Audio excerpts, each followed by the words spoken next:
What's up? How you doing? Here we are. Beautiful day today. Beautiful day.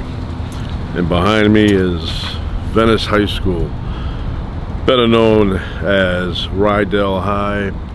And when I come here, I feel like it's the 1950s. I look around, I don't see any 50s cars. It just feels inside in my mind that it's the 1950s. And everybody knows the 1950s were never completed. But I remember what a fun time it was. That's what I remember about the 50s.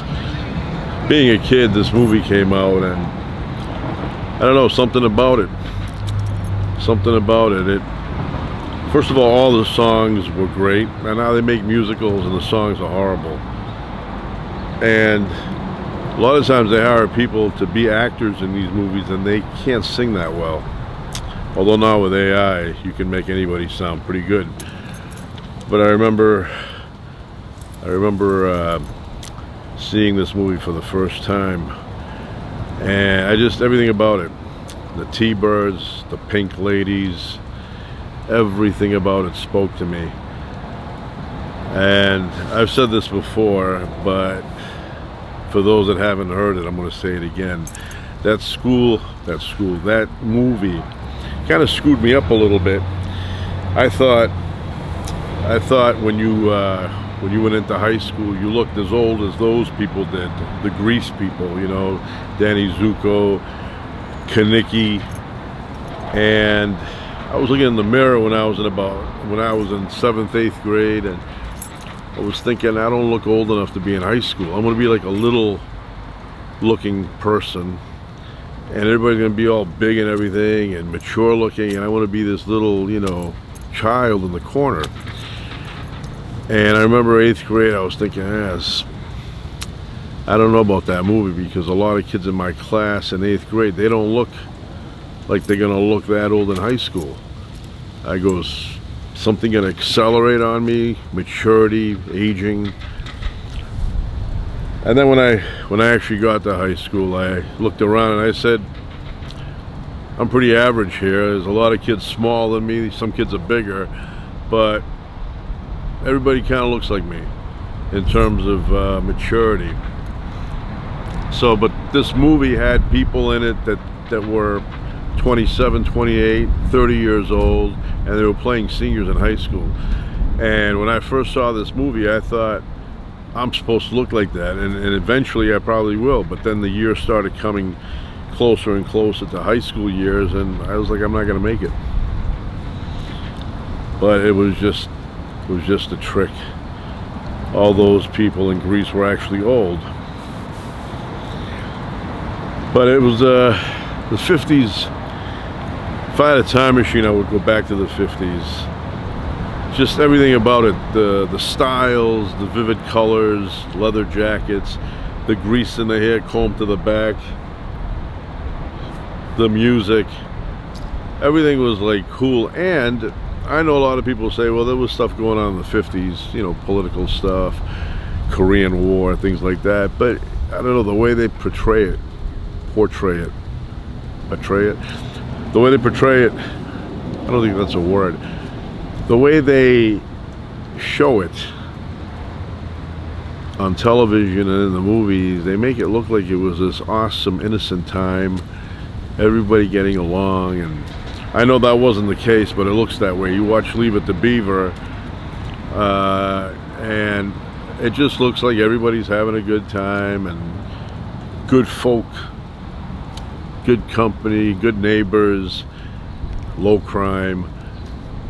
And I don't think it was like that at all. I think that's Hollywood's version of the 1950s. But when I think of the 50s, that's the way I think of the 50s.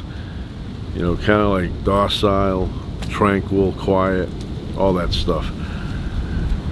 So I wish I could go back to the 50s, even though they were never completed. I wish I could go back for, I don't know, a couple of months.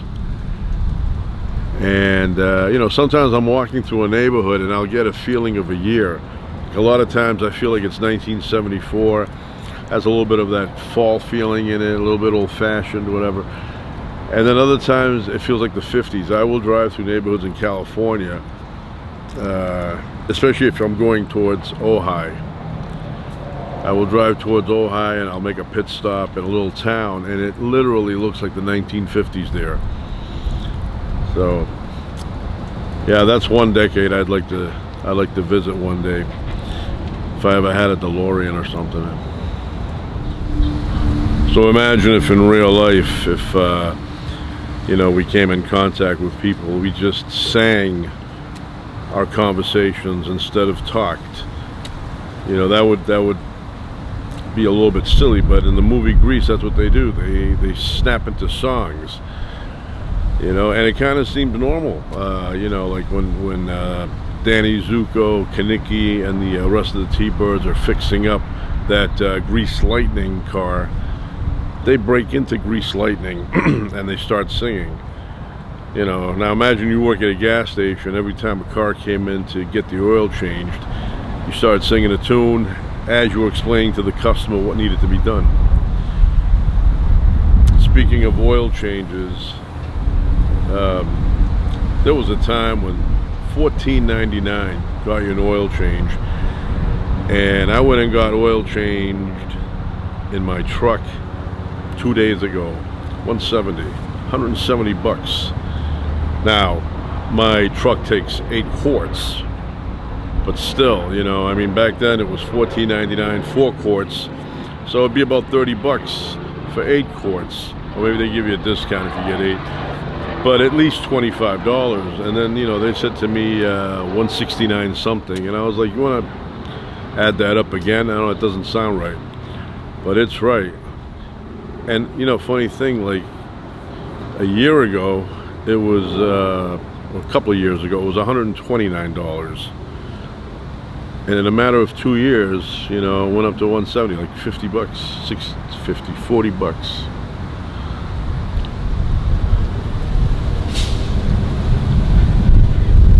I was a big STP guy, I still am, because I had a school, you know, I was in that school 1st, 2nd, 3rd grade, and at the end of the day, me and my friends, I had a couple of friends that we used to hang around together a lot. I mean, I knew a lot of people, but those were my main people, and we'd cross through this field, and on the other side of the field were old railroad tracks, still functioning when I was there, but they were old railroad tracks from the Civil War days. And we would go there and hang out for about an hour after school. That was one of our, you know, we had to do that. It was part of our routine. And we'd go there and hang out for about an hour. And after that, one of my friends, he lived near the railroad. We all lived near the railroad tracks, but he lived very close. Like, there was a fence, the railroad tracks, and his house. So he literally would jump over that little fence and be home. And me and my other friend, he lived 2 blocks away from there, and I lived three blocks away. And so I would walk towards his way, because there was an auto body shop, and you know, like they sold oil and things like that. And we'd go in there, and we loved just going up and down the aisles, looking at all the stuff. And I think they were amused by us. They would see us, we were about 6 years old, and we would just look at the different oils, different spark plugs. I know Champion really grabbed our eyes, and we loved Champion. To this day, I'm a fan of Champion spark plugs. And we would just look at the tools, the wrenches, and there was a counter as you entered. The counter was right in the front there. Now later on, now it closed, but later on they changed it so when you entered, it was to the left. So I would go in there with my friend, and we'd spend like 20-30 minutes in there just going up and down the aisles. Not a big place. And my friend lived 2 houses behind that auto body place. Not auto, I keep saying auto body. It's not an auto body, it's an auto parts store. You know, they didn't do any auto body work there. That was about a block up, and I don't know if they were affiliated, but there was an auto body shop further up. So we would go in there. That was one of our things.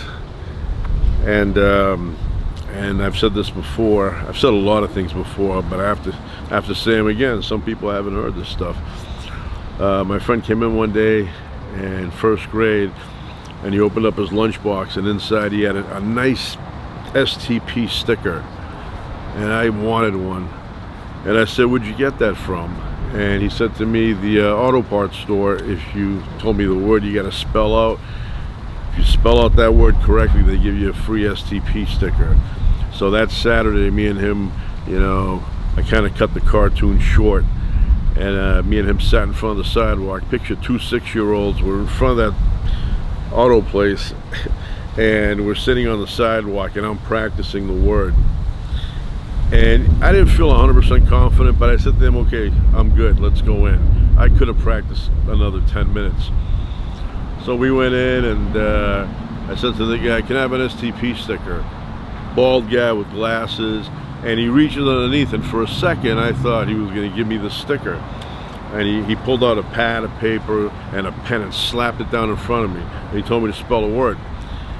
And I said, "All right." So I wrote the word, and he looked at the word, and he went down and grabbed me a sticker. And I put that sticker on my bike, STP. And to this day, because of that, I buy STP products. So, you know, I buy them just because of that. So they made money off of me over the years. And then, you know, my friend's parents were never home. They owned cleaners. And so we would go to his house for like 10 minutes. Never really spent much time at each other's houses. So we'd go in there, and remember, we'd get some orange juice, and his brother had those little guns, put caps inside, teeny weeny ones, and we'd pop them off, and then we'd leave again. And you know, on a weekday, we'd spend an hour at the railroad tracks. That's why I'm a big fan of trains as an adult, or whatever I am now. But we'd spend an hour there fooling around, you know, moving our, you know, basically messing around with the trash that was there, the garbage, you know, junk. I don't mean garbage like tossed out food. I'm talking about like old mufflers, and I think anybody who wanted to toss out metal, they would just go over the bridge and toss it underneath the railroad tracks. So we used to walk up and down, and I remember we would try and beat the train, which if my kids did that now, I would be very, very, very angry that they were trying to beat the train. So we'd get on the tracks when we'd hear the train coming, because there was a turn. You wouldn't be able to see it, but you would hear it. And we'd run, and the conductor, he would be ringing the horn. Dun, dun, dun. So get off the tracks, and then we'd jump off the tracks, and it was kind of hilly on the sides. And we'd hide there, you know, with the loud roaring train going by, and we'd kind of hug the ground as protection. Well, one time I had a stick while I was watching the train go by, and we considered that fun.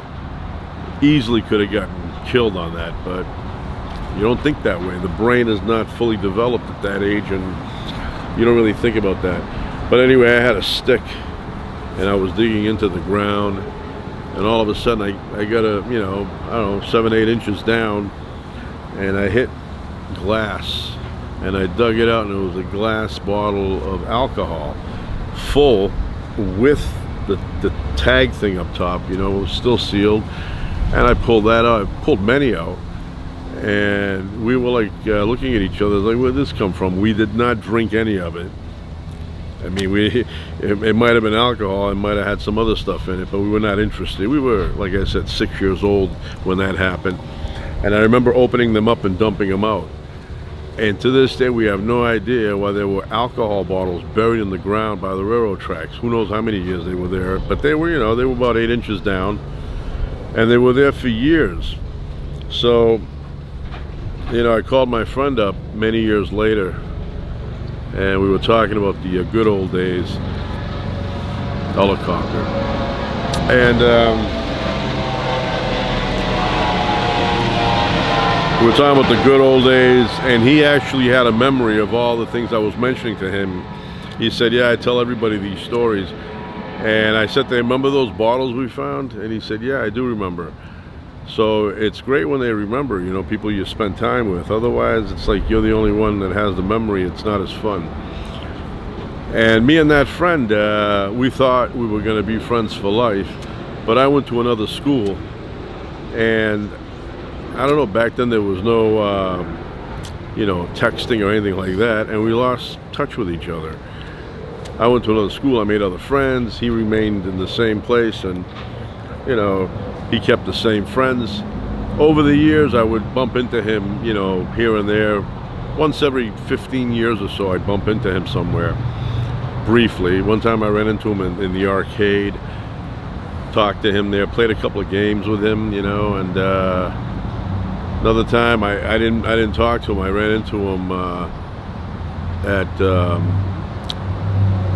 the Home Depot, and he was far up and I was over the other side, and I saw him, and I should have talked. I should have said hey, but I didn't.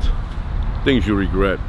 And then another time I was at the mall. This is way back now. This is back in the 80s. I was at the mall and he was there waiting for the bus. And we talked there for like 10 minutes.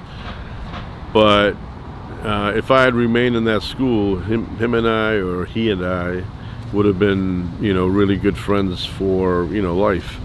But because of that switch, and when you're younger, when you go to another school, I don't know, you find it inconvenient to call friends from another place and get together.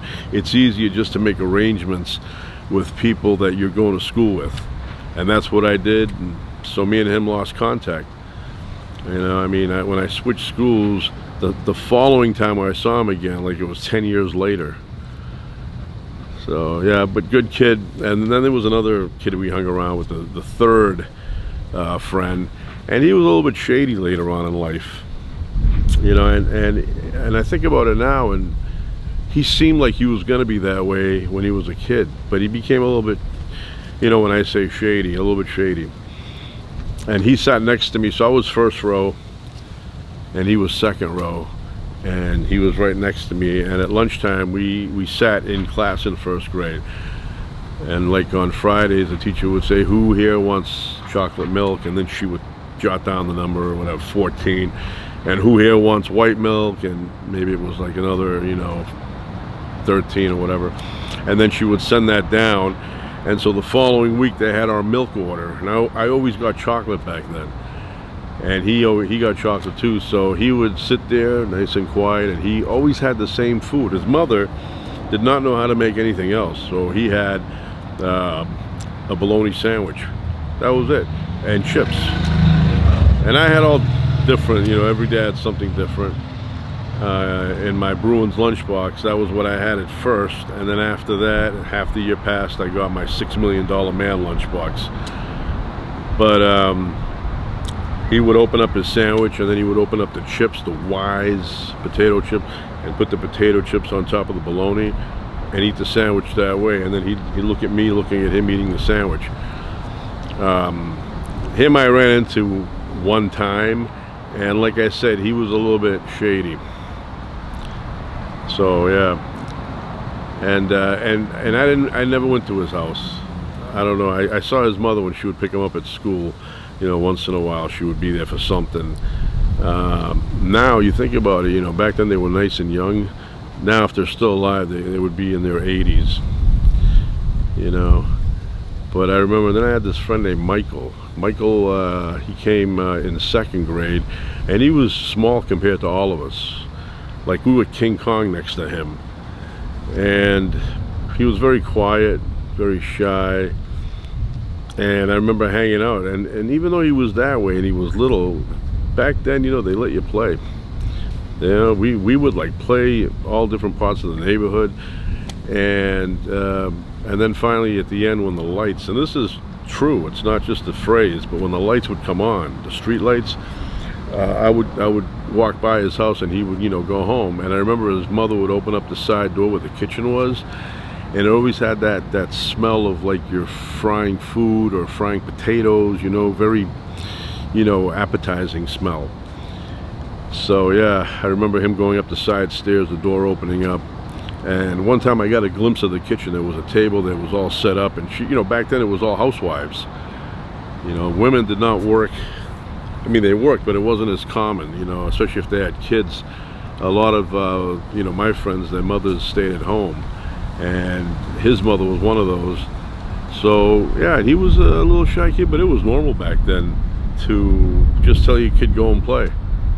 You know, and we didn't stay around. Like, go and play in the backyard is one thing, but to go and play in, you know, 6, 7, 8 blocks away from your house, and I don't think they knew that. And if they felt that it was true that we weren't close, they didn't want to ask, because they didn't want to make it so that we were restricted. Then they had to actually watch us. But times have changed, you know. I come here though, it feels like the 1950s all over again. Even has a nice crisp smell in the air, like you know, when it rains and then the rain stops and it's nice and fresh, ionized air. Yeah, that's what we have right here. Very quiet, nice. So you remember that television show, Welcome Back, Kotter? I love that show. And I actually went to a school that was very, very similar in style to that show. It had, you know, that look to it inside. And when I was in that school, I felt like I was Vinnie Barbarino. I'd walk around thinking I was Vinnie Barbarino. And everything matched. The way the classrooms were, it was an urban school, and you know, I go, this school reminds me of Buchanan High. Buchanan High from Welcome Back, Kotter. Man, did I love that theme song. Makes you feel it right here. You feel it right in here, that Welcome Back, Kotter theme song. And to this day, I'm a big fan of that show. But yeah, I went to a school like that.